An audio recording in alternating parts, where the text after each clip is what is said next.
It's a great day for work here at the Happy Healthy Workplace podcast. I'm Kimberly Ficklin, your host. And every week we talk to professionals just like you all around the world because we want to find out what they do to create a profitable business, the kind of business where people really want to work. Hello, everybody. Today we are talking to Vivian Acquah. Vivian is a driven woman who likes to talk about the holistic way of sustainable employment called workplace wellness. For her, this is the way to work on a healthy culture at work. Becoming a mother inspired Vivian to shift from being a finance IT consultant to becoming a workplace wellness advocate.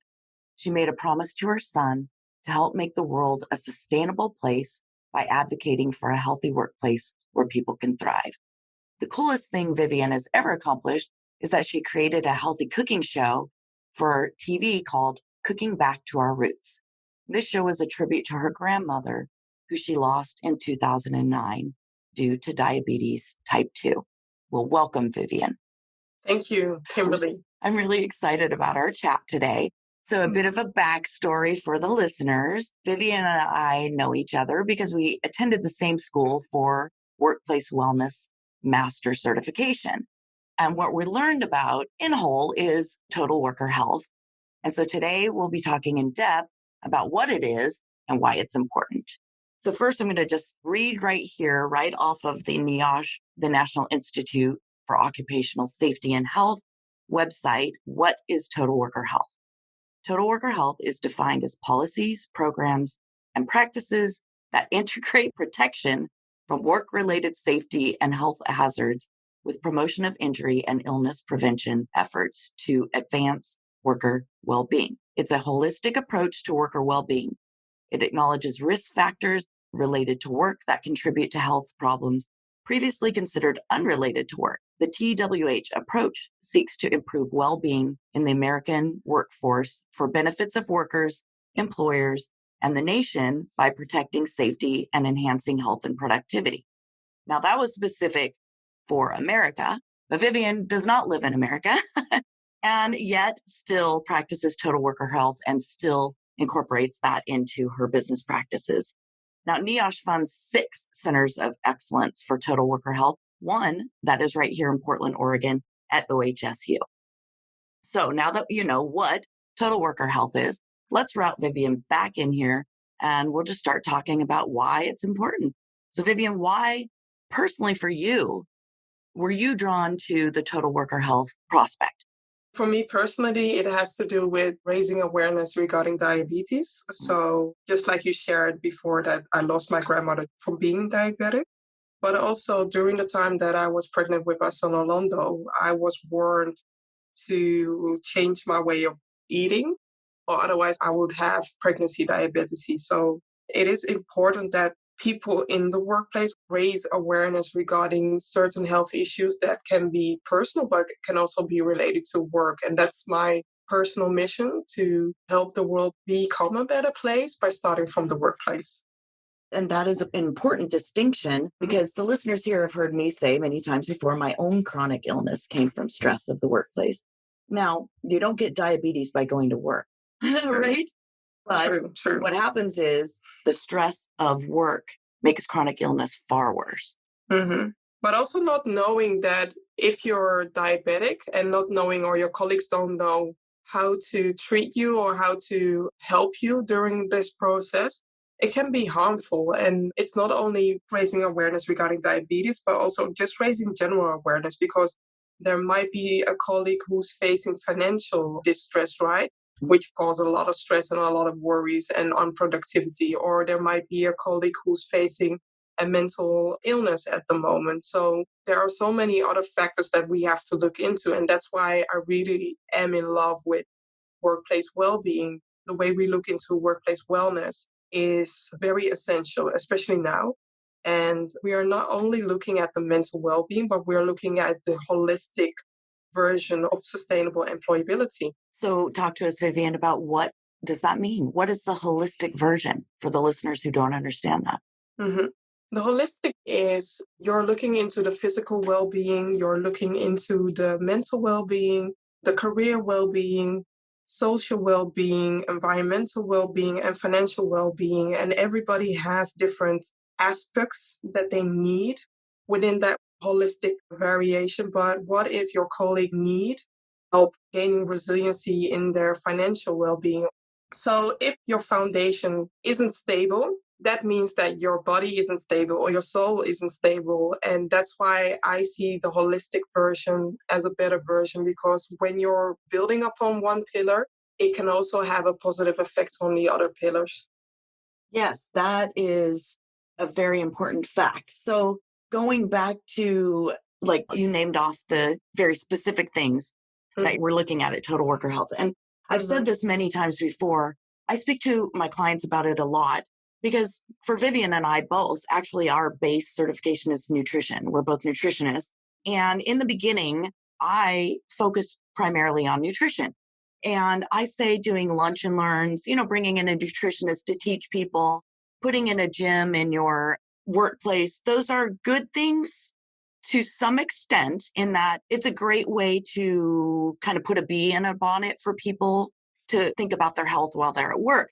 But the problem is that far too often all we do is that we just say, I'll bring in a lunch and learn, and they'll learn about nutrition. And it's an hour something and they learn a little bit, but there's not anything, like it's not holistic in the way that it's not total, right? So not Mm-hmm. saying that bringing in a nutritionist for lunch and learn is a bad thing to do. I'm not saying that. That's a great thing to do. It's a great thing to get an introduction into your workplace with health, doing these lunch and learns. But by and large, just doing that is not enough because I yeah, totally agree. Yeah. like you mentioned, there's all these other things that we need to think about.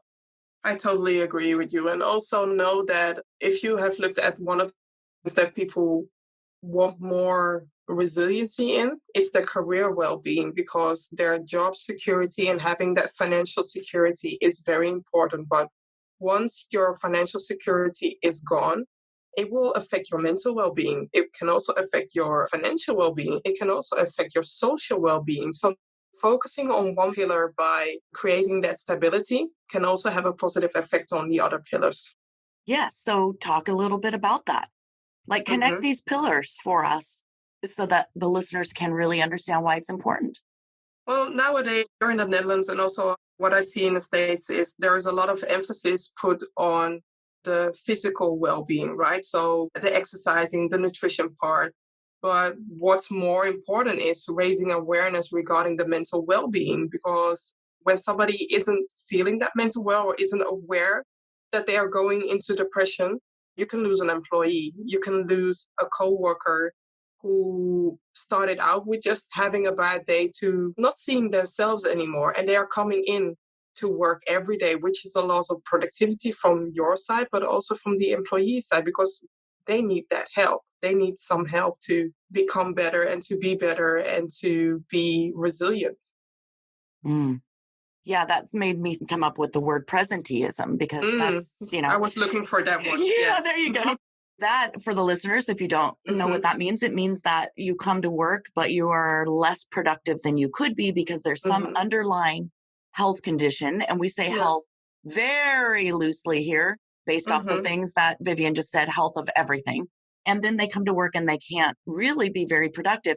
And I've said time and time again, when I'm sitting in a client meeting and I'll say, if I go out to your floor right now and I asked a few of your employees, who is the person that you always have to do their work?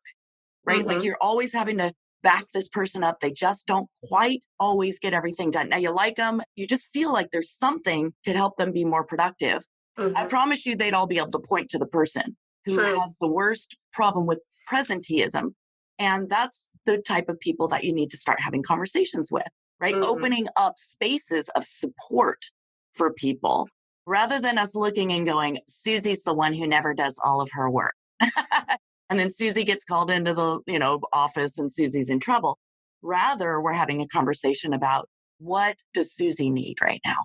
I think case and in all cases, it's not only the responsibility of the employer, right? It's also the responsibility of the employee to at least ask for help. But sometimes when you're working at a place where you can't feel safe enough to share that, or you're working with people or managers who don't provide that physical safety or that psychological safety, That's also something that you have to address within a company. Have policies there that people can talk to somebody when they're going through challenges, because when the challenges are in the beginning state, there's so much an employer or HR or a manager can do to support that employee to prevent it to go from a challenge to a big hurdle. Oh, absolutely. And we're talking about some more like specific things you can do, but even Hmm. just the support part of it.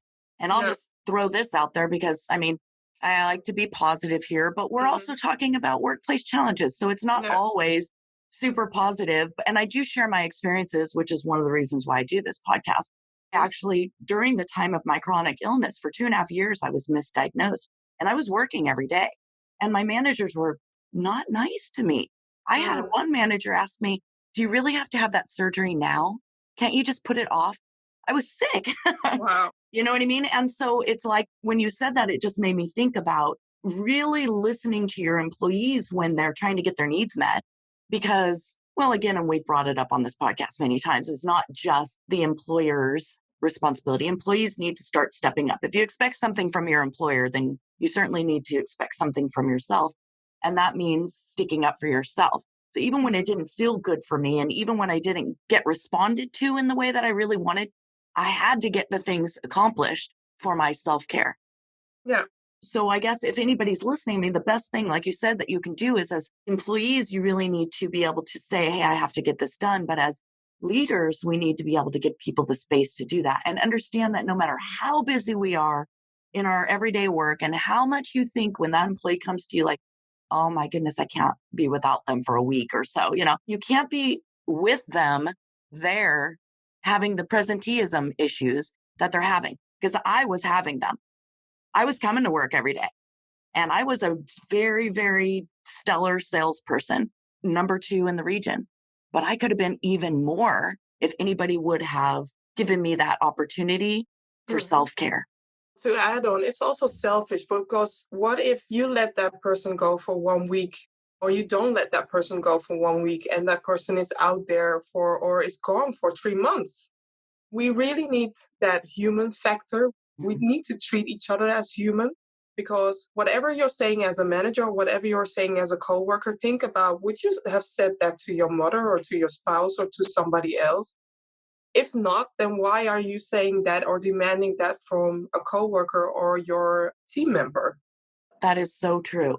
And I like the word that you used, demand, because that is really what is happening. Mm-hmm. It is saying that this is how it's going to be. So yeah, it's very interesting how we just are not taking into consideration all of these factors, and mental health being probably the Mm-hmm. biggest one.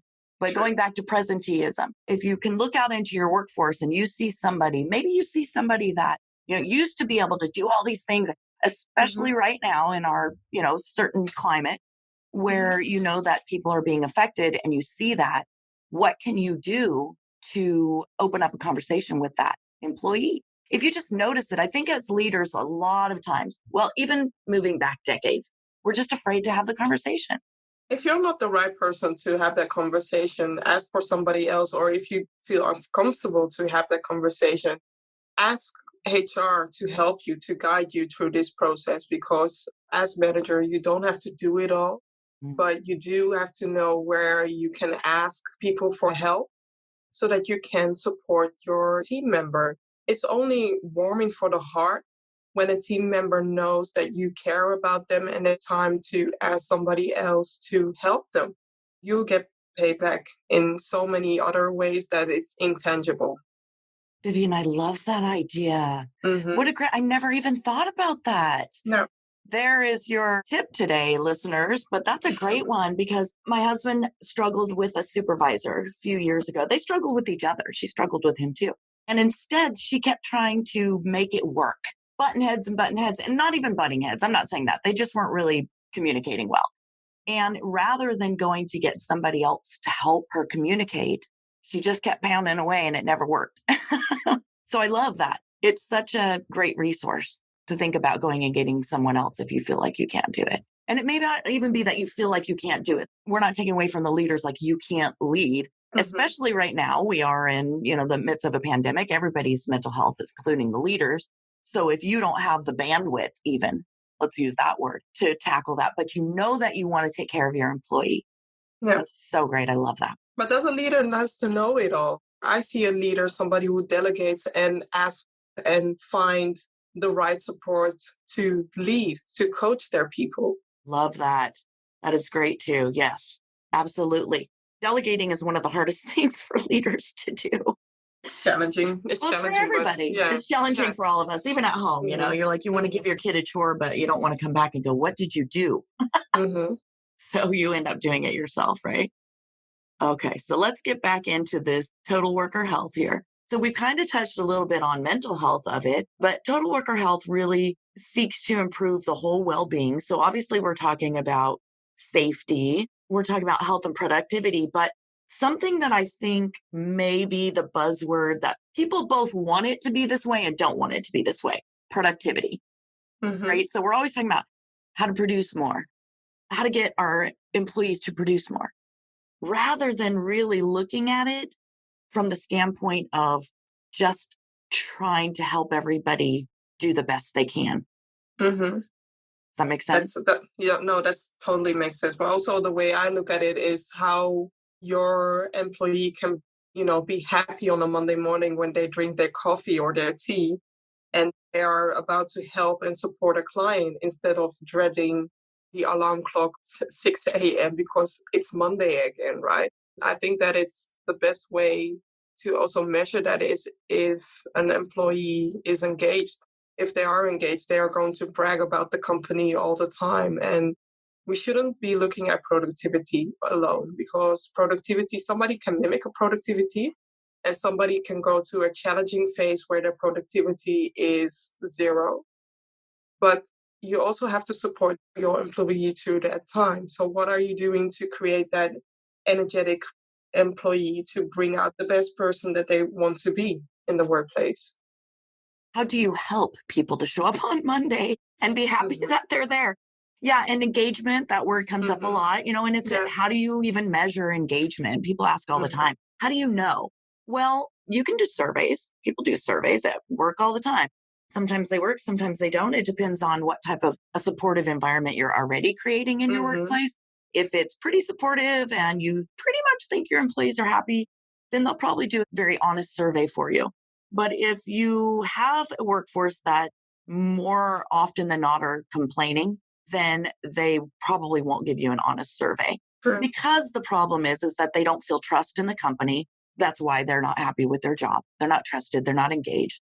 And then they seek to figure out that the company has an ulterior motive to the survey process. I would say challenge your team. So instead of, only trusting on the surveys, include team building activities to strengthen the team Mhm. culture, and to get to know each other better. Because I feel like sometimes people are being hired or being called in to join a team, a fixed team, without even building on that team. And you need to know each other. You're starting a new relationship. So you need to know each other. You need to know the boundaries. You need to know their personal, what makes them happy and what doesn't make them happy, so that they are included in the new family. And don't do that. I sometimes say that team building seems to be dead. But when you're in a relationship, it's not only good for the first 6 months or the first year. You have to work on it continuously to become, the best team ever. Completely agreed with that. And it takes the awareness of the leader in the Mhm. team to know what they're looking for. And rather than looking for productivity, looking Mhm. for the things you just said and creating a space where people can start to feel supported and that they trust the company or even the leader and the leader trusts them. Now, Mhm. in episode 23, I actually did an episode called Coffee Chat. And in that episode, I talk about ice breaking questions that you can use to build trust with your employees. And because I had just done a talk right before I actually did this podcast, and a lot of the questions were, yeah, but how do we create that space? How do we create that space? And I said, oh, that's easy. Like, really, it is. It's so simple. It takes some time, but it's not hard to do. And what I did was say, have a 15-minute coffee chat every day. Every day. It doesn't have to be in the morning. It doesn't have to, whenever you do it consistently, do it every day.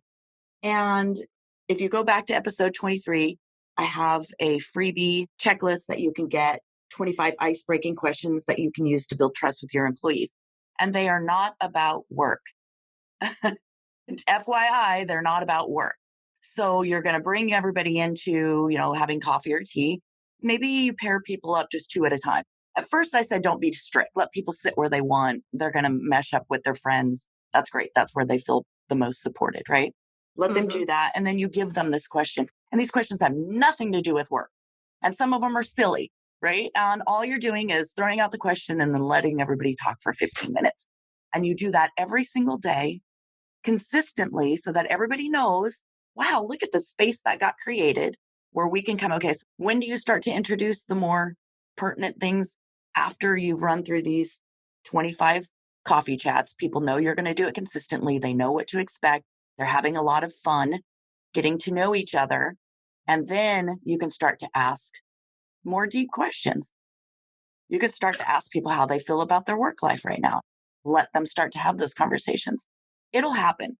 They'll open up and they'll begin to talk to you, but you have to create that space for it. Sure. And this is an easy way to do it. I also feel like you're breaking the ice because sometimes people, the iceberg image where you only see the top layer, but you don't see what's below the water, right? And by doing those exercises, you see that the water is lowering where people are going to show more of themselves, and you'll also be aware if something good is happening, but also if something challenging is happening in their lives. They will be more paired up with you sooner than later. It is very true. And that's how we start to change this because, we could sit here and talk all the time. And I know that leaders, supervisors, businesses are saying, well, sure, that's easy for you to say, to do, but that's not how it works in my business. As a matter of fact, at that same talk, I had a business owner say to me, oh, the manufacturing crew's never going to come talk to me. They don't want anything to do with the boss, is what he said. And I said, well, and that's the approach that's not working. First of all, even just the fact that you're calling yourself the boss. But so for me, it's not them that needs to change. It's you that are the one that needs to have the advancement in thought process, right? If you're just saying, well, they're never going to come to me. Well, that's what we're talking about right here is how to create a space where they will come to you. You want them to so that you can know what's going on in your business. If you do not understand, you might have thousands and thousands of employees as a business owner. Of course, you couldn't possibly know everybody. But if you don't understand things that are happening in your workplace that are not just work related, you're missing a big piece of the picture. We are not robots, right? We are not robots. There is a time and a place where to be themselves and do want to share more of themselves. And you're also dealing with a new generation who is speaking up more. The more that they see on the platforms like Indeed or Monster or Glassdoor that your company isn't the right fit or the right mentality or has a bully mentality in the workplace, the more hard time you will have. You'll find more hard time of finding the right talent or finding the right people because they are reading all these nasty stuff on LinkedIn or on other platforms online. So be aware of what you do and how you represent the company and how you treat people. People, like Maya Angelou said, right? People will forget what you say, but they will never forget what you did and the way you treated them. So, yes. And they say you'll hear 10 negatives for every positive. And that takes me back to episode 20, why CEOs need to get social to survive. And the reason why that was important, that conversation is just what you were just saying, because people are going to Glassdoor and everything, and your employees are your social. You can post about yourself and your services and all the great things all day long, but people really believe the people who have worked for you before. Obviously we know that there are some people who don't fit well in a culture. They leave, they make a bad review. There's some disgruntled employees, but far too often, and we've mentioned this in the show, is that we let people go and just consider them disgruntled employees rather than taking what they've told us and trying to see how we might be able to implement some of those changes in our workplace. So why you need to be paying attention to your employees? Because they are selling your company. So a wonderful thing to say there. I couldn't have said it better. You did say it. It's just funny to me how every conversation on this podcast, I'm sure that you get the same thing because you also have a podcast, is that it always circles back. We end up talking about a lot of the same things because they all are in line with each other. True, true. There's a lot about, culture. There's a lot about diversity. There's a lot about the lack of leadership or leaders who think they are leading, but they are not leading. There's a lot about people feeling unhappy and also regarding the burnout rates or stress. We need to do something about it because in the end, there will be a time and a place where you're dealing with less people and more jobs. So the war for talent will be much bigger. And that's why I love advocating on offering workplace wellness strategies and packages, because that's the next to set yourself apart as a company and also set yourself apart as a company who shows that we care about our people and we do the best for our people. And that is key. That's key right there, because a lot of Mm-hmm. times people say, why? Why should I bring in a wellness person? Why should I bring in well-being? Why should I bring a consultant or strategist in to help me with these things? We can take care of them. I'm listening to a podcast that's given me a bunch of tips. Yeah, but those tips don't contain everything, right? And sometimes you need Very true. outside perspective to see what's happening in the inside, because sometimes you can have these blinders on, like horses have blinders on, and you only want to see, and somebody from the outside can bring new fresh perspective, but can also be delicate with showing you what needs to be changed. Right. And instead of just coming in and saying, here's this, here's that, here's this, but having Mm-hmm. a conversation with each individual business. This is key. I know in my own consultancy, people will say all the time, they ask me, well, what's your rates? And yeah, I have a general rate card for things. But most often, almost 98% of the time, I'm doing a custom proposal. That's because in order to really change your workplace, we have to be looking at your workplace, Mm-hmm. not everybody's. We're a year into this. As a matter of fact, I think maybe tomorrow was a year that the podcast has happened. We're a year into this, and there's a lot of information here. But how much of it have you been able to actually go back and implement? Because you don't have someone that can help you with a process by which to implement it. It's a lot of information, right? So that's really important, as well as really being able to strategize with someone that is just specifically looking at your business, each individually. I think it's in the best interest for the company as well that you're making an investment for the well-being of your people. And by putting them first, by putting your people first, you receive much more. You receive a higher value than you ever receive. And that's why I put more emphasis on the value of an investment instead of putting the emphasis on the return on investment. Oh, especially in well-being. So that's great. Mm-hmm. I'm so glad you brought that up, because the most important thing in well-being is definitely not the ROI. It is the VOI, and that is the value on investment. Vivian and I could sit here and stout statistics all day long on that, but you could look it up yourself. You'll find them. They're everywhere. It is such a huge difference in engagement, productivity, happiness, healthiness, when a workplace actually invests in their employees, invests in their employees and what their employee needs. So again, we go back to what's good for your workplace. So if you go, oh, I'm going to get our business healthy, I'm going to put a gym in here. And then nobody uses a gym because you never asked anybody if they wanted a gym. Nobody really wants to go to work and work out. And you just think you know what it takes. Or you've listened to a podcast and you're like, I really like that, I'm going to go do it, but it doesn't really fit for your business. So what we share here are little things that should probably fit for just about any business. But we're talking about when you really want to make a big structural change to your culture. It has to be with someone, like you said, who has an outside perspective, but can use your company's brain trust to create that type of program for you. I love it. I know. It's just okay. All right. So we have talked about a lot of stuff here today. As usual, the podcast always jam-packed with amazing information. But you know what? Tell me real quick, what is the name of your podcast again, Vivian? Yeah, so I have a podcast which is also being live streamed on LinkedIn and other platforms. It's called Let's Humanize the Workplace, because I believe that we need to bring the human factor back And it's a podcast to inspire employers, but also employees to do better in the workplace. Beautiful. I love it. The more that we can listen to this type of information, the better. And I get the fun ability to be able to be interviewed by Vivian at the end of this month on that podcast. We're sharing podcasts here. So we've got so much great information to share. Thank you so much for doing your podcast and your lives and everything. I really enjoy listening and watching. Thank you. You're welcome. So let me just say that, of course, we have talked about a lot here today.